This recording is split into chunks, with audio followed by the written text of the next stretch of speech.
Hey guys, welcome to PolyCosm. My name is Christina, and today's video is going to be a little bit short but an important step when working on a 3D environment, which is the Blockout stage. If you haven't already seen it, in the previous part Omercan created a floor plan for me to base my Blockout on. Usually 3D artists in the industry tend to kind of have the design of the interior all figured out before blocking out anything. But since this is a joint effort between Omercan and myself, we wanted to kind of share the creative effort, if that makes sense. So nothing is set in stone and I'm kind of free to add whatever I want to the room while following a rough guideline, which is the floor plan of course. And then after I've roughly blocked out the room, he will go over the sketch in Photoshop and kind of add his creative input and whatever he wants to add to the design. So as per usual, I've dragged in the reference from my content folder into the scene and positioned it so that it's parallel to the ground. And notice how I haven't deleted the default cube, and I'm actually using that as a rough size guide, which will play an important part when importing everything into Unreal later on in the series. The default cube is 2 meters or 6.5 feet for you American weirdos out there. After getting the approximate size, I add in a plane and just start blocking out the silhouette of the room. Don't worry about all the unnecessary edge loops, I'll show how to get rid of them later on to create a cleaner geometry. I'm mostly just using the edge loop tool and the knife tool here. The knife tool is really handy for cutting out custom shapes, and if you actually hold down C, it will create a ruler for you to make it easier to cut straight. Alright, so once I've blocked out the silhouette, I go to Mesh, Cleanup and Limited Dissolve. This will dissolve any unnecessary lines that make up the surface. After that, I select the remaining surface and I hit I to inset, which is a super easy way to just add walls around the entire face. Then with the wall selected, I hit P and separate the selection and extrude them upwards with E. The reason I separated the walls is because I want this on a different layer other than the floor. And now the fun part starts. I want to start adding in some walls, and while I'm doing so, I shift duplicated the walls around while in edit mode. That way it all kind of stays in one mesh, and actually later on name this mesh walls. I know, super creative. You'll also see me jumping back and forth between X-ray mode and normal mode a lot.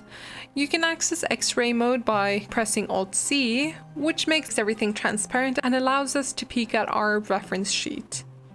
You can overlay the reference sheet on top of the room and just make it transparent, but then you'd have to kind of spend extra time toggling it on and off, and that's just a waste of time.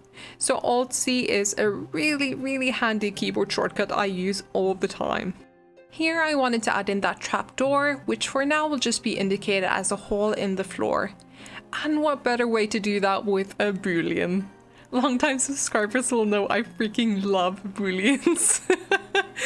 With a cylinder poking through the hole, you can select your Boolean object, shift select the floor and hit Ctrl numpad minus, which means the cylinder will detract from the floor.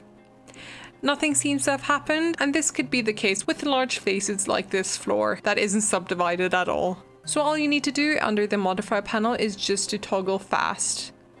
I also decided to just give some thickness to the floor by extruding it, but in the process I managed to kind of flip the normals, which means the model is now inside out, which you can actually see by toggling face orientation under Viewport overlays.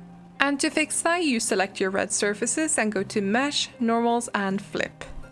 The aim is for everything to be blue unless it's a surface you're not meant to be looking at, like the inside of a ball for example, that's supposed to be red. So here I'm just continuing to block out the walls. Again, this is the initial block out, so it's meant to just be rough and not super detailed. If I go too far with the detailing, that leaves no room for imagination or creativity for Omercan, who will later on be handed a render of this environment to draw over. Like I mentioned earlier, normally in a game pipeline you'd already have the concept figured out, so you can just go ham with all the detail you want in that case. But of course we're doing it a bit differently this time. Anyway, now that the foundation of the room is done, I wanted to kind of bring in a rough human model for scale, and I found a great low poly one on Sketchfab. If you haven't used the Sketchfab add-on, it's completely free and such a great resource when it comes to doing any type of 3D environment work in Blender. You'll see me import a lot of models in through Sketchfab throughout the video, but I'm not really going to be using them, I think.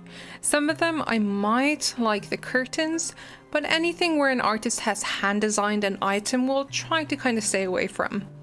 Purely because we want to design our own modular asset pack and not be dictated by the styles we find through Sketchfab, if that makes sense. And yes, you did hear me right. Later on in the series, we will go over how to create an asset pack from scratch and how to unwrap and hand paint the textures for all of those assets. And of course, bring everything into Unreal to emulate a stylized video game environment.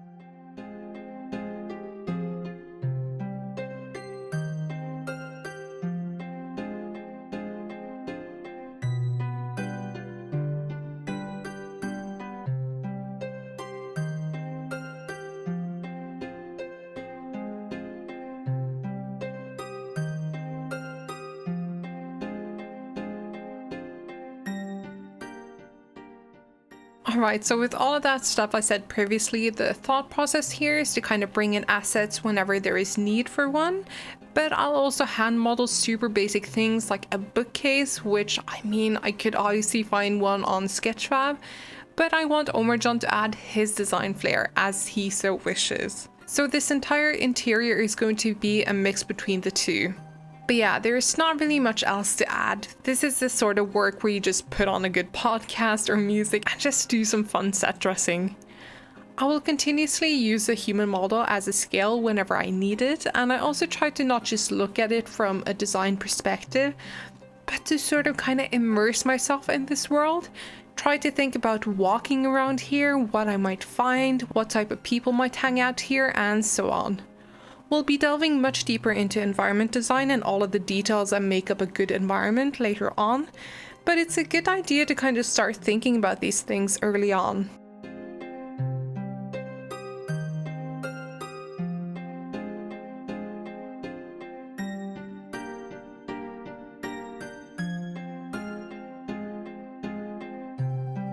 Here I actually had to change the design of the floor plan to get the doors fitted without kind of feeling like the placement is really claustrophobic.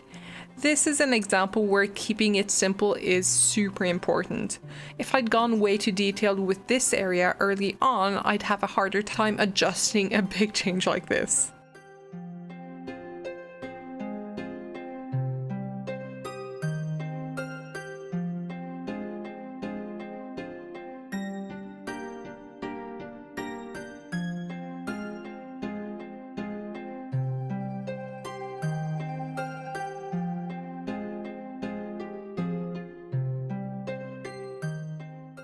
Oh, and also notice how I'm using Booleans to create a rectangle holes for the doors. This isn't important for the render just now, but did you think I'd really be able to resist the use of Booleans? Please.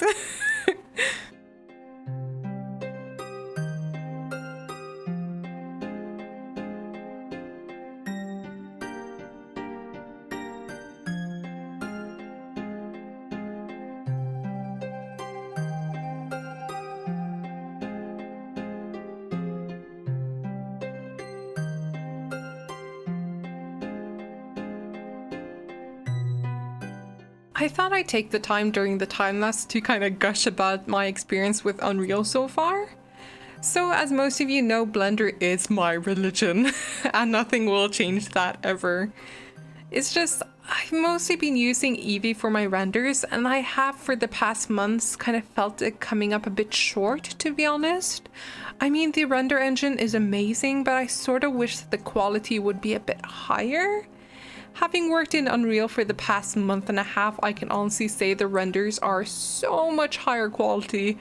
And with the new Lumen feature, you basically get to work in Unreal like you would in Blender within Unreal. Like, I don't need to learn about light baking or anything. Most everything with Lumen just works straight out of the box. If you're unaware, Unreal is completely free, and the alpha for Unreal Engine 5 got released a few months ago. And although there are a few bugs, the performance of it is solid. I'm really enjoying it as much as I enjoyed learning about Blender. And if you already know Blender, making the jump isn't actually a really massive leap.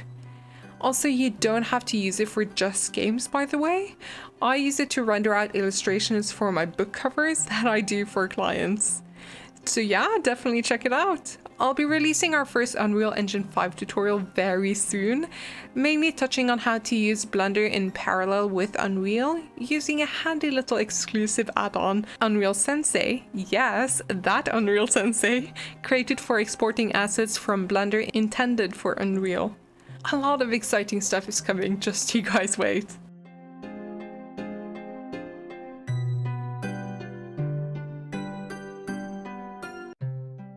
Alright, enough blathering, here we are! For the renders, I decided to do two versions, one where I had everything enabled and another where I've hidden a lot of walls and even added booleans to create a sort of cutout style look. Then I just asked Omercan what angle he preferred, and through the view and viewport render image, I got some screenshots of the clay render. Take note that in order to get the clay shaded render, this is the method you have to use compared to the traditional render button. Oh, and when you do this, make sure all overlays are turned off or you'll get the reference sheet, gizmos, floor grid, and everything included. Also, in order to get the same color scheme and brightness you would see in the viewport, make sure that in Render Properties panel, and by scrolling all the way down to Color Management, you have to set View Transform to Standard and Look to None. Also, to enable transparent backgrounds, make sure Transparent is turned on under Film. And there we go! Alright, so these are the two alternative renders I'll be handing over to Omercan. I decided to hide some of the elements so it was easier for him to see into the room and design everything simultaneously, or else I would have to take renders of several angles in order to include everything. So this is just a great way to show off as much as possible with just one concept sketch. In the next part, Omercan will go over my renders in Photoshop and properly design the whole interior. I'm so excited. And that's the end of the video. Hopefully you're enjoying the new series. We've taken such a long break from concept creation, so it feels really good to be doing these again. And we're going to be using Unreal. I'm so excited. I've been having a blast learning it and I can't wait to share with you all that I've learned so far. Thanks so much for watching, guys. Bye!